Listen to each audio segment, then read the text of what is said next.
जमीन 80 साल से ज्यादा समय से आपके पास है, रजिस्ट्री है, उसका पोजीशन है, इतनी पुरानी जमाबंदी है, लेकिन जब भूमि अधिग्रहण का मामला सामने आया तो गरमजरुआ खास का नाम देकर आपका मुआवजा रोक दिया जाए तो क्या होगा। ऐसे मामले भी आ रहे हैं जहां पे वर्षों से जमीन पर आप काबिज हैं, दाखिल खारिज है, रजिस्ट्री है, लगातार रसीद कट रहा है और संयोग से उस जमीन को किसी योजना के लिए, सड़क के लिए, रेल के लिए जब लिया जा रहा है, अधिग्रहण करने की बात आ रही है, तो उसे गरमजरुआ आम, खास या कुछ भी, किसी भी तरह का कैसरे हिंद बताकर मुआवजा रोक दिया जाता है। जब भूमि अधिग्रहण की बारी आती है तभी वह जमीन जो वर्षों से आपके पास था, वो गरमजरुआ खास, गरमजरुआ मालिक आदि बताकर मुआवजा को डकार लेने की स्थिति बन जाती है। और ऐसे ही एक मामले में पटना हाईकोर्ट ने ऐसा फैसला दिया जो जमीन मालिकों के लिए बहुत ही महत्वपूर्ण है और बिहार के बाहर जितने भी जमीन मालिक हैं उनको जानना जरूरी है, इसलिए कि यह जो हाई कोर्ट का फैसला है वो बहुत ही महत्वपूर्ण है ऐसे मामलों में। इसलिए पूरा वीडियो ध्यान से देखिए और समझिए। हम बहुत साधारण भाषा में पूरा मामला आपके सामने में रखने की कोशिश करेंगे। नमस्कार, मैं हूं राकेश कुमार, आप देख रहे हैं मताभिमान। मित्रों, मामला है पटना के हाईकोर्ट का। ब्रह्मदेव सिंह उर्फ ब्रह्मदेव प्रसाद सिंह उर्फ बनाम बिहार सरकार CWJC 5950 2021, जिसका फैसला माननीय न्यायाधीश सुरेंद्र पांडे ने दिया था। समझिए ध्यान से मामला क्या था। मामला खगड़िया जिला के पर्वता अंचल के गांव करना की जमीन से जुड़ा था। याचिकाकर्ता ब्रह्मदेव सिंह का कहना कि उनके पिता ने 4 मई 1938 को एक रजिस्टर्ड सेल डीड के जरिए जमीन खरीदी थी। 1938 याद रखिएगा, और रजिस्टर्ड सेल डीड से जमीन खरीदी थी। उनके अनुसार जमीन पहले एक्स लैंडलॉर्ड द्वारा एक रैयत को सेटलमेंट की गई थी। बाद में उसी रैयत ने जमीन उनके पिता को बेची थी।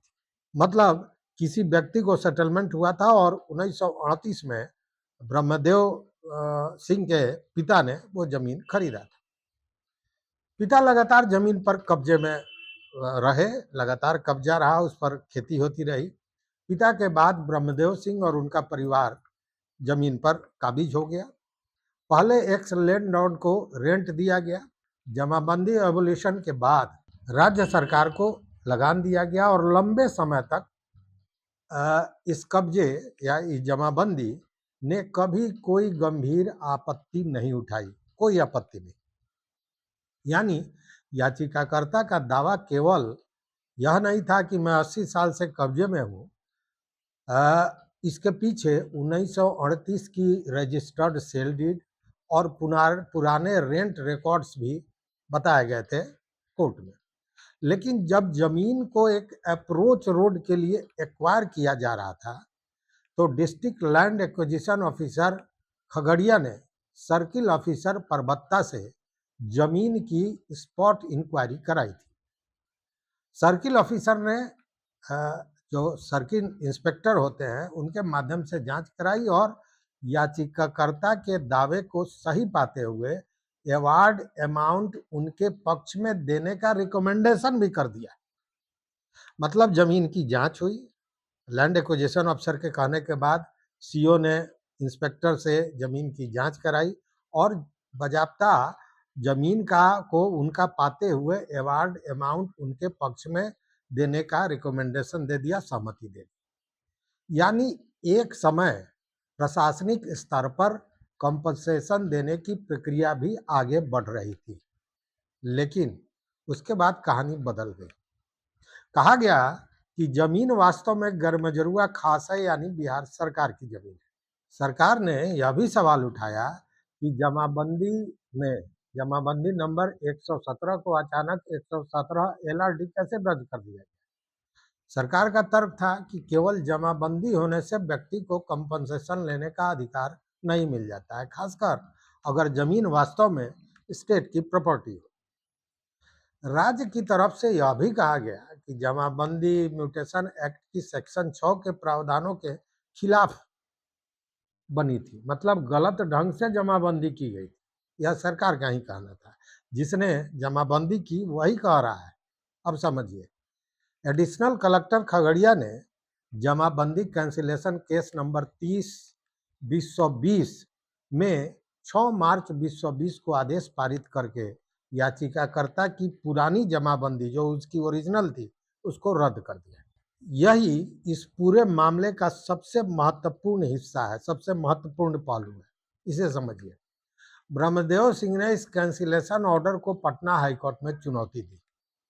उनका तर्क यह था कि 80 साल से ज्यादा समय से कब्जा है, पुरानी जमाबंदी है, लगान का भुगतान लगातार किया जा रहा है, जमीन रजिस्टर्ड सेल डीड द्वारा प्राप्त है, बावजूद कंपनसेशन रोकने के लिए जमाबंदी रद्द नहीं की जा सकती। यह तर्क था। जबकि हाई कोर्ट में सरकार ने कहा कि जमाबंदी अपने आप ऑनरशिप टाइटल साबित नहीं करती और अगर जमीन वास्तव में गर्मजरुआ खास स्टेट लैंड है तो सिर्फ पुरानी जमाबंदी के आधार पर राज्य की जमीन पर निजी मालिकाना हक नहीं बनाया जा सकता है। सरकार ने यह भी कहा कि सेल डीड और जमाबंदी दोनों की वैधता भी संदिग्ध है। यानी यहाँ दोनों पक्षों के बीच में मूल विवाद क्या था यह समझिए कि क्या यह निजी जमीन है या बिहार सरकार की जमीन है। पहला ये मामला था और यही वह जगह है जहां हाई कोर्ट ने रेवेन्यू प्रोसीडिंग और टाइटल डिस्प्यूट के बीच अंतर को महत्वपूर्ण माना। जस्टिस सौरेंद्र पांडे ने इसकी सुनवाई की और कहा कि एक तथ्य अनडिस्प्यूटेड है, वह यह कि जमाबंदी बहुत पहले से बनी हुई थी और पेटिशनर 80 वर्षों से अधिक समय से जमीन पर कब्जे में थे, मतलब जमीन उनके पास था। कोर्ट ने देखा कि राज्य ने पेटिशनर के पोजीशन को सीधे तौर पर डिस्प्यूट नहीं करार किया है। यानी सरकार का मुख्य विवाद था टाइटल ओनरशिप और जमीन के नेचर को लेकर।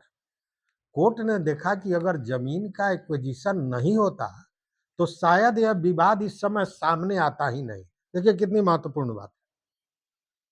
अगर सही बात यही है कि अगर लैंड एक्विजिशन नहीं हुआ होता और लैंड एक्विजिशन पदाधिकारी द्वारा उसको सीओ को नहीं भेजा जाता जमीन को देखने के लिए, जबकि सीओ का रिपोर्ट है कि भाई इनको कंपनसेशन दिया जा सकता है, जमीन इनकी है, लेकिन उसी मामले में जब आगे मामला गया तो एडिशनल कलेक्टर ने जमाबंदी रद्द कर दी, यह बताते हुए कि जमीन गर्मजरुआ खास है। तो कोर्ट ने देखा कि अगर एक्विजिशन नहीं हुआ रहता, अधिग्रहण नहीं होता जमीन का, तो ये विवाद सामने आता ही नहीं। अर्थात जमीन का एक्विजिशन और कंपनसेशन का सवाल उठते ही पुरानी जमीन को चुनौती दी गई है। यह बड़ा महत्वपूर्ण था। मतलब कि जब कंपनसेशन की बात आई और एक्विजिशन का मामला आया तभी ये पुरानी जमाबंदी को चुनौती दी गई है या उसे रद्द कर दिया गया है। हाईकोर्ट ने इस स्थिति को पहले के का एक जो केस था माया देवी वर्सेज स्टेट ऑफ बिहार 2014-3 का ये PLJR था 584, इसके सिद्धांत से जोड़ा है। उस फैसले में कोर्ट ने कहा था कि राज्य इनडायरेक्ट मेथड से जमीन मालिक को कंपनसेशन से वंचित नहीं कर सकता है। ये बड़ा महत्वपूर्ण मामला था कि मतलब कुछ भी लगा दिया लेकुना और कंपनसेशन को रोक दिया, यह नहीं किया जा सकता है। और उस फैसले में यह भी था कि अगर राज्य का दावा है कि जमीन सरकारी है तो कानून के मुताबिक उचित प्रक्रिया अपनानी होगी। कोर्ट ने 6 मार्च 2020 का जमाबंदी कैंसिलेशन ऑर्डर को रद्द कर दिया, जो एडिशनल कलेक्टर ने ब्रह्मदेव सिंह के पुराने जमाबंदी को रद्द करने का आदेश दिया था, उस आदेश को हाई कोर्ट ने रद्द कर दिया। साथ ही राज्य को यह भी स्वतंत्रता दे दिया कि अगर वास्तव में आप समझ रहे हैं कि जमीन सरकारी है, तो इसके लिए आपको अधिकार साबित करना होगा और उसके लिए कॉम्पिटेंट सिविल कोर्ट में उचित कार्रवाई करनी पड़ेगी या आप जा सकते हैं। इसकी स्वतंत्रता सरकार को उन्होंने हाई कोर्ट ने दे दिया। इस फैसले को और ज्यादा महत्वपूर्ण बनाता है, कोर्ट ने राज्य को 2 महीने का समय भी दिया कि इसी 2 महीने के अंदर में आप सिविल कोर्ट में जाइए और उचित प्रोसीडिंग शुरू करिए। अगर 2 महीने के अंदर सिविल कोर्ट में उचित प्रोसीडिंग शुरू नहीं करते हैं तो पेटिशनर कंपनसेशन अमाउंट और उसका इंटरेस्ट पाने का हकदार होगा। मतलब ये नहीं कि आप मामले को लटकाए हुए और उसका कंपनसेशन भी लटकाए हुआ है, ये नहीं चलेगा। ये हाई कोर्ट का कहना था। और सिर्फ सिविल कोर्ट में मामला दाखिल कर देना भी कंपनसेशन रोकने के लिए पर्याप्त नहीं होगा। हाईकोर्ट ने स्पष्ट कहा कि अगर सिविल कोर्ट में राज्य की ओर से कोई प्रोसीडिंग शुरू होती है तो कंपनसेशन रोकने के लिए वहां से एप्रोप्रिएट इंटरिम ऑर्डर लेना होगा। मतलब कि आप सिविल कोर्ट में चले गए, वहां पे आपने पिटीशन फाइल कर दिया, तो उतने भर से नहीं होगा, जो वहां से आप इंटरिम ऑर्डर लाइए कि इनका कंपनसेशन रोका जा रहा है, तभी ये रोक सकते हैं, अन्यथा आप नहीं रोक सकते हैं कंपनसेशन। यानी सिर्फ हम जमीन को सरकारी मानते हैं कहकर कंपनसेशन अनिश्चित काल के लिए आप नहीं रोक सकते हैं। एक और महत्वपूर्ण बात कोर्ट ने कही कि गैरमजरूआ खास लिखा हो तो इसका मतलब यह नहीं कि हर स्थिति में जमीन सरकारी हो। हाईकोर्ट ने पुराने माया देवी फैसले का हवाला देते हुए कहा कि 100 साल पुराने कैडेस्ट्रल सर्वे में अगर जमीन गैरमजरूआ, आम, गैरमजरूआ, खास या कैसरे हिंद दिखाई गई है तो वह एंट्री उस समय की स्थिति को दिखाती है। आज उसकी क्या स्थिति है वह नहीं दिखा रहा है, वो 100 साल पहले का कैडेस्ट्रल सर्वे है और उस समय जमीन की वह स्थिति थी। वह एंट्री अपने आप हमेशा के लिए अंतिम स्थिति नहीं है, मतलब उसी को आप अंतिम नहीं मान सकते हैं, क्योंकि समय के साथ सेटलमेंट पोजीशन और लैंड यूज बदल सकते हैं, ये चेंजेबल है। यह बिहार में पुराने खतियानों और वर्तमान जमाबंदी के विवादों के लिए खासा महत्वपूर्ण सिद्धांत है। यह फैसला सभी जमीन मालिकों के लिए खास हो जाता है, क्योंकि इस फैसले का लाभ लिया जा सकता है अगर आपकी जमीन लंबे समय से आपके कब्जे में है और पुरानी जमाबंदी है, रसीद है और एक्विजिशन के समय, अधिग्रहण के समय अचानक जमाबंदी का सवाल उठाकर कंपनसेशन रोक दिया जाता है, तो यह फैसला आपके लिए एक बहुत महत्वपूर्ण जुडिशियल प्रेसिडेंट है। मतलब ये एक आपको न्यायिक सहारा है, एक टूल है। यह जो फैसला है बहुत महत्वपूर्ण है। दूसरे कि सरकार का दावा है कि जमीन सरकारी है तो यह साबित कर रहा है। यदि राज्य कहता है कि यह गैरमजरूआ खास है तो यह सरकारी जमीन है, तो केवल रेवेन्यू रिकॉर्ड में ऐसी एंट्री दिखाना ही हर विवाद का अंतिम समाधान नहीं है। अगर निजी पक्ष पुराने डॉक्यूमेंट और पोजीशन के आधार पर टाइटल क्लेम कर रहा है तो टाइटल डिस्प्यूट का उचित एडजुडिकेशन आवश्यक हो सकता है। और तीसरा कि कंपनसेशन अनिश्चित काल तक रोकना आसान नहीं होगा इस फैसले के बाद, लेकिन जरूरत यहाँ यह है कि सभी दस्तावेजों को संभाल कर रखना होगा। जैसे आपका पुराना खतियान होगा, जमाबंदी होगा, रसीद होगा, सेटलमेंट का कागज होगा, ऑर्डर होगा, वंशावली होगा, कोर्ट का कोई पुराना आदेश हो, अधिग्रहण का नोटिस हो या जो भी अन्य संबंधित कागजात हैं, इन कागजातों को निश्चित रूप से आपको सुरक्षित रखना होगा अगर कोई ऐसा मामला होता है तो। अंत में इसको हम इस तरह समझ सकते हैं कि अगर किसी की जमीन दशकों पुरानी जमाबंदी वाली है और परिवार लंबे समय से कब्जे में है, तो अधिग्रहण के समय अचानक जमाबंदी रद्द कर मुआवजा रोक देना ही अंतिम कानूनी रास्ता नहीं है। अगर सरकार जमीन को अपनी बताती है तो वह कॉम्पिटेंट सिविल कोर्ट में अपना दावा साबित कर सकती है और कोर्ट ने इस मामले में कहा कि उचित न्यायिक आदेश के बिना कंपनसेशन को अनिश्चित काल तक रोका नहीं जा सकता है।